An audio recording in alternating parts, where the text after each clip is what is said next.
आज हम शामी कबाब बनाएंगे बिना ही चॉपर और ग्राइंडर के, ना पीसने की झंझट और ना ही लाइट जाने का डर।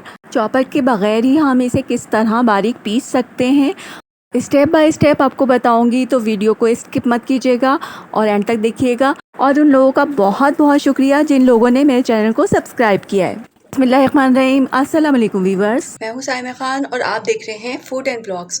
आज मैं आपसे शेयर करने जा रही हूँ मज़ेदार से शामी कबाब की रेसिपी। वीडियो अच्छी लगे तो लाइक ज़रूर कीजिएगा और चैनल पे न्यू है तो सब्सक्राइब कर लीजिएगा। बिना टाइम ज़ाया किए जल्दी से इंग्रेडिएंट्स देख लेते हैं। यहाँ 2 कप मैंने चने की दाल ली है, 300 ग्राम गोश्त लिया है बग़ैर हड्डी का, 1 टेबलस्पून साबुत धनिया लिया है, 1 टेबलस्पून सौंफ ली है, 1 टेबलस्पून अदरक लहसुन का पेस्ट लिया है, 10 से 15 हरी मिर्चें ली हैं, 1 अदद प्याज ली है, साबुत मिर्चें ली हैं 6 से 7 और मिक्स गरम मसाला लिया है, जिसमें पिपली आपको ज़रूर डालनी है। कोई भी कबाब की रेसिपी हो तो मैंने यहाँ 2 पिपली के पीस ले लिए हैं। और इसके अलावा काली मिर्चें ली हैं हाफ़ टी स्पून, लौंगे लिए हैं 5-6, 1 टेबलस्पून ज़ीरा लिया है, 4 बड़ी इलायची ली है और सिनेमन स्टिक्स ली है। इसके अलावा मैंने बादियान के फूल लिए हैं 2-3, कबाब चीनी लिए हाफ़ टी स्पून। कबाब चीनी और पिपली ज़रूर डाला करें कबाब की रेसिपी में, टेस्ट बहुत अच्छा आता है। और अब हम क्या करेंगे कि एक प्यारे से टी बॉल में सौंफ और धनिया को डाल लेंगे और इसे कवर कर देंगे, अच्छी तरह से बंद कर देंगे ताकि ये निकले नहीं, क्योंकि ज़्यादातर मसला ये होता है कि सौंफ धनिया जब मुंह में आता है ना कबाब में तो बहुत बुरा लगता है। स्टार्ट कर लेते हैं रेसिपी को। बिस्मिल्लाह वाला बरकतिल्ला। अब हम एक कुकर लेंगे, उसमें डालेंगे चने की दाल जिसे अच्छी तरह से वॉश कर लिया। उसके बाद गोश्त डालेंगे। अभी मैंने फ्लेम को ऑन नहीं किया है और साबुत मिर्चें और तेज़पात के पत्ते डाल दिए हैं, अदरक लहसुन का पेस्ट ऐड कर दिया है और मिक्स गरम मसाला ऐड कर दिया है। इसके बाद मैंने इसमें प्याज ऐड कर दिए और फिर हम इसमें डालेंगे पानी। यहाँ मैंने नाप के पानी डाला है 2.5 गिलास तकरीबन। और इसके बाद हम इसे कवर कर देंगे और मीडियम फ्लेम पर हम इसे पकने के लिए रख देंगे। अभी मैंने इसमें टी बॉल नहीं डाला है। इसके बाद हम इसमें ऐड करेंगे 2 टीस्पून नमक और इतने कबाब के लिए काफ़ी है। अब मैंने इसे अच्छी तरह से कवर कर दिया है। ये बस ढकना लगाना थोड़ा मुश्किल होता है मेरे लिए और मैंने ऊपर रख दी है सीटी। और फ्लेम देखिए मैंने मीडियम रखी है, इसलिए आपको दिखा रही हूँ। जिन लोगों को कुकर में पकाना नहीं आता तो उनको मैं बता दूं कि पहले जब सीटी बोलती है ना तो 10 मिनट के बाद चूल्हा बंद कर देना है और उसके बाद मज़ीद 10 मिनट के बाद ही इस तरह से खोलना है सीटी हटाकर, और उससे पहले नहीं खोलना है। ठीक है, बहुत ज़्यादा एहतियात करनी है कुकर में पकाते हुए। अब मैंने इसे दोबारा से टी बॉल डालकर कवर करके रख दिया था पकने के लिए, क्योंकि उसमें पानी था अभी। तो अब उसके बाद दोबारा जब सीटी बोली थी ना तो उसके बाद मैंने इसे खोला था। इसमें अभी थोड़ा सा पानी है और मैं अब टी बॉल इसमें से निकाल दूंगी। और देखें गोश्त जो है ना वो बहुत अच्छी तरह से गल गया है और दाल भी बहुत अच्छी तरह गल गई है। तो मैं आपको गोश्त दिखाती हूँ कि कितना गल गया और किस तरह बहुत जल्दी, यानी कि ये काम हुआ है तकरीबन आधे घंटे में। और अगर वैसे हम पकने रखते तो बहुत देर लग जाती है गोश्त गलने में। तो मैंने क्या किया है कि अब इस पर कुकर का ढकना नहीं रखा था बल्कि पतीली का ढकना ही रख दिया था और इसे मज़ीद 10 मिनट के लिए मैंने लो फ्लेम पर रख दिया था। और अब जो है ना पानी कम हो गया था तो मैंने इसमें से जो मोटा मोटा गरम मसाला है ना वो बिल्कुल अलग कर लिया है।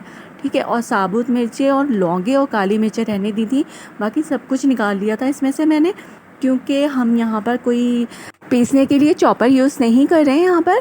और ये देखें सारा गरम मसाला मैंने निकाल लिया है मोटा मोटा, बस इसमें काली मिर्चें और लौंगे रह गई। और दाल देखें ज़रा आप, बिल्कुल पिस गई है पकते पकते और गोश्त भी बिल्कुल गल गया है। तो अभी हमने फ्लेम को बिल्कुल लो कर दिया और इसी तरह चलाते रहेंगे जब तक ये पानी सूख नहीं जाता। तो ये देखें बिल्कुल पानी जो है ख़त्म हो गया है इसमें। तो अब इस पॉइंट पे मैंने यहाँ पर लिया है ये स्टील का घुटना, आप कोई सा भी ले सकते हैं, लकड़ी का या कोई सा भी ऐसा, और उससे मैंने घुटा था इस तरह से और बहुत अच्छा सा घुट गया था, बहुत अच्छी घुटाई हुई थी, यानी कि इवनली इसमें गोश्त दाल तो वैसे ही पिस गई थी और काली मिर्चें लौंगे भी बिल्कुल पिस गई थी और साबुत मिर्चें तो बिल्कुल गायब हो गई हैं, बिल्कुल यानी पिस गई हैं अच्छी तरह से। मैं अभी आपको दिखाती हूँ हाथ में लेकर, तो मैंने बिल्कुल भी स्किप नहीं किया है और कंटिन्यूसली आपको ये वीडियो दिखाई है। देखें इस तरह से बहुत ज़बरदस्त से पिस गया था, ये बिल्कुल बारीक हो गया था जिस तरह से हम चॉपर में पीसते हैं।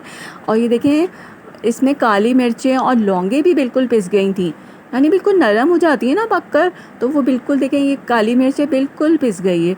तो अब हम थोड़ा सा और इसे ठंडा होने के लिए रख देंगे। और ये देखें बिल्कुल कम्प्लीटली ठंडा हो गया है और ज़्यादा सख्त हो गया है। तो यहाँ मैंने हरा धनिया, पुदीना, हरी मिर्चें, अदरक सब मैंने बारीक बारीक काट लिया था। तो 1 बाय 1 मैं इसमें ऐड कर दूँगी और फिर इसकी अच्छी सी मिक्सिंग करेंगे और फिर कबाब बनाएंगे। तो मैं इसी में ही सब चीज़ें डालकर मिक्स कर रही हूँ इसे अच्छी तरह से। और ये देखें बिल्कुल सूख गया है, यानी इसमें इतना सा भी पानी नहीं है। तो हमारे कबाब बहुत अच्छे बनेंगे। तो बस इस बात का ख़याल रखना है आपको कि जब तक चूल्हे से नहीं उतारना, जब तक उसमें पानी ख़त्म ना हो। ठीक है, और ठंडा होके तो और सख्त हो गया है ये। तो मैं इसे एक बॉल में डाल देती हूँ और यहाँ से हटा लेती हूँ इस कुकर को। फिर बनाते हैं हम मज़ेदार से कबाब। तो मैंने यहाँ 1 प्याली में ऑयल ले लिया है। हाथों को इसे अच्छी तरह से ऑयल से ग्रीस कर लेंगे और उसके बाद कबाब बनाएंगे। आपको जितने मोटे रखने हैं, जितने पतले रखने हैं, वो आप पर डिपेंड करता है। तो मैं यहाँ नॉर्मल साइज़ के कबाब बना रही हूँ। इस तरह से हथेलियों की मदद से इसे किनारों से पतला करते जाएंगे और कबाब बनाते जाएंगे।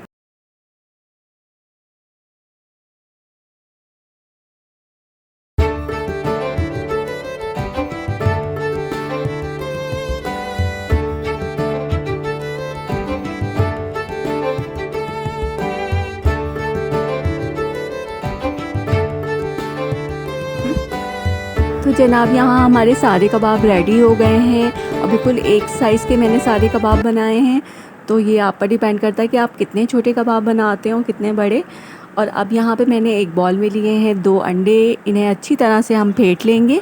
और देखिए मैंने इन्हें फेंट लिया अच्छी तरह से। अब हम लेंगे एक फ्राई पैन और उसमें डालेंगे ऑयल। और ऑयल को हमें अच्छी तरह गरम करना है। जब तक ऑयल गरम ना हो तब तक कबाब नहीं डालिएगा। ऑयल मेरा बहुत अच्छा सा गरम हो गया है। तो मैंने इसमें कबाब डालने शुरू कर दिए अंडे में डिप करके इस तरह से। और देखिए मैं यहाँ पर 6 कबाब फ्राई कर रही हूँ और बाकी के कबाब मैं फ्रीज़र कर दूँगी। तो यहाँ पर मैंने 1 बाय 1 6 कबाबों को डाल दिया है। और देखें इतनी जल्दी ये सिकना शुरू हो गए हैं। अब हम इन्हें टर्न कर देंगे और दोनों साइड से गोल्डन ब्राउन फ्राई कर लेंगे। 2 से 3 मिनट लगे थे इन्हें साइड चेंज करने में। बहुत जल्दी फ्राई हो जाते हैं क्योंकि ऑयल गरम था। अगर ऑयल गरम नहीं होगा तो कबाब पैन में चिपक जाएंगे। अब ये फ्राई हो गए हैं तो मैं इन्हें एक प्लेट में निकाल लूँगी। सो वीवर्स, ये थी हमारी शामी कबाब की रेसिपी जो मैंने बिना ही चॉपर ग्राइंडर के बनाए हैं ये कबाब, और आपके सामने ही बनाए हैं। तो उम्मीद है आपको ये रेसिपी अच्छी लगी होगी। अगर अच्छी लगे तो लाइक शेयर ज़रूर कीजिएगा। और देखें फ्रेंड्स, माशाल्लाह कितने अच्छे लग रहे हैं ये कबाब और कितने डिलीशियस लग रहे हैं और कितने ज़्यादा क्रिस्पी लग रहे हैं। कलर भी बहुत अच्छा है। इसके साथ मैंने बनाया है थोड़ा सा रायता और सैलेड है। और मैंने यहाँ पर चपाती के साथ रखा था इसे खाने के लिए। तो आ जाइए हमारे साथ खाना खा लीजिए। ओके व्यूअर्स, रखिएगा अपना बहुत सारा ख्याल। फिर मिलते हैं इंशाल्लाह एक और नई वीडियो के साथ। तब तक के लिए अल्लाह हाफ़िज़, टेक केयर, बाय।